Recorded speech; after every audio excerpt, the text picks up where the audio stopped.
تازہ ترین ویڈیوز کے لیے چینل کو سبسکرائب کر کے بیل آئیکن اور آل نوٹیفیکیشن پر کلک کریں تاکہ آپ کو ملے ہر خبر سب سے پہلے۔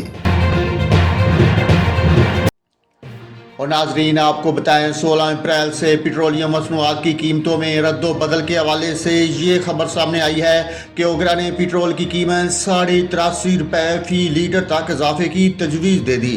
رائے کے مطابق oil and gas regulatory authority OGRA نے پیٹرولیم قیمتوں میں اضافے کی ورکنگ پیٹرولیم ڈویژن کو بھجوا دی۔ ارسال کی گئی سمری میں موجودہ ٹیکس شرح پر ہائی سپیڈ ڈیزل کی قیمت میں 51 روپے 30 پیسے جبکہ پیٹرول کی قیمت میں 21 روپے 53 پیسے فی لیٹر اضافے کی تجویز دی گئی ہے۔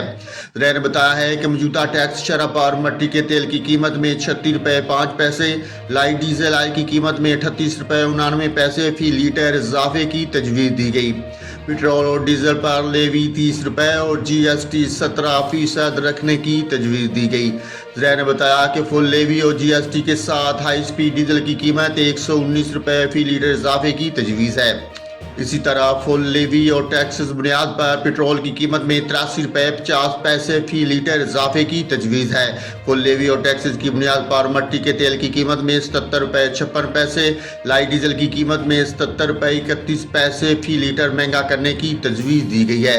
ذرائع نے بتایا ہے کہ پیٹرولیم مصنوعات کی قیمتوں پر حتمی فیصلہ وزارت خزانہ وزیر اعظم کی مشاورت سے کرے گی۔ نئی قیمتوں کا اطلاق 16 اپریل سے ہونا ہے۔